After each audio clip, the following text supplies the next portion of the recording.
सभी श्रोताओं का रामायण की कथा में हार्दिक स्वागत, अभिनंदन।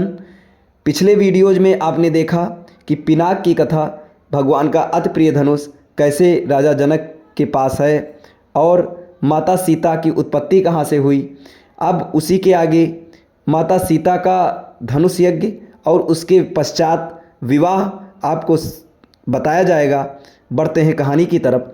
मिथिला नरेश के वहाँ से विदा हो जाने पर ऋषि विश्वामित्र राम और लक्ष्मण को लेकर यज्ञ मंडप में गए। यज्ञ मंडप को अत्यंत सुरच के साथ सजाया गया था। उस भव्य मंडप को देखकर लगता था मानो वह देवराज इंद्र का दरबार हो। देश देशांतर के राजा महाराजाओं के बैठने की अति सुंदर व्यवस्था की गई।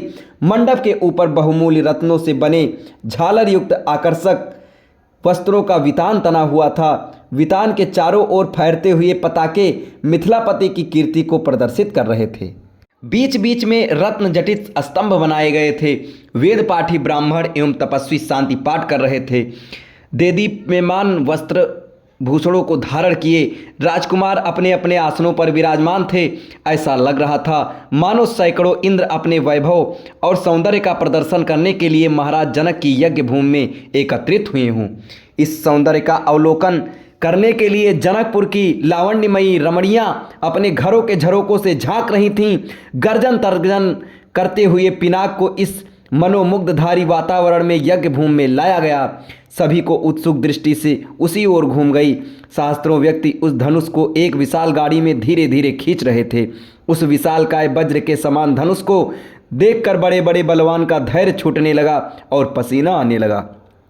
पिनाक को यथास्थान पर स्थापित कर दिया गया।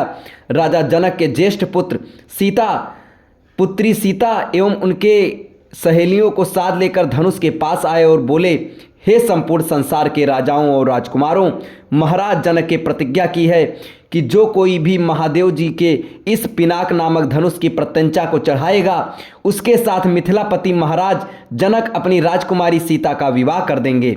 राजा जनक की इस प्रतिज्ञा को सुनकर राजा और राजकुमार बारी बारी से उस धनुष पर प्रत्यंचा चढ़ाने के लिए आए, किंतु भरपूर प्रयास करने के बाद भी उस पर प्रत्यंचा चढ़ाना तो दूर उसे हिला भी ना सके। अंत में वे लज्जित होकर सिर झुकाकर तथा श्रीहीन होकर इस प्रकार अपने अपने आसनों पर लौट गए जैसे कि नागराज अपनी मणि गंवाकर लौट आते हैं। इस प्रकार एक एक करके सब राजाओं और राजकुमारों को विफल मनोरथ होकर लौटता देख महाराज जनक को बहुत दुख हुआ।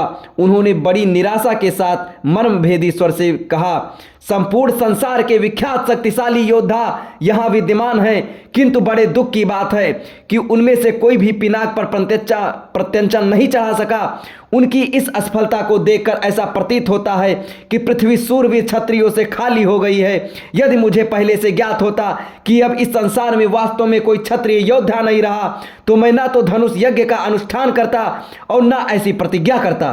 लगता है कि मेरी पुत्री सीता आयु पर्यंत कुंवारी रहेगी। परमात्मा ने उसके भाग्य में विवाह लिखा ही नहीं है। महाराज जनक की ये बात सुनकर उस सभी राजाओं और राजकुमारों ने, जो अपनी असफलता से पहले ही लज्जित हो रहे थे, क्षुब्ध मन से दृष्टि नीचे झुका लिया। राजा जनक के द्वारा की गई इस भत्सना का उनके पास कोई उत्तर न था, परंतु अयोध्या के छोटे राजकुमार लक्ष्मण को मिथिलापति द्वारा समस्त क्षत्रियों पर लगाया गया लांछन सहन नहीं हुआ।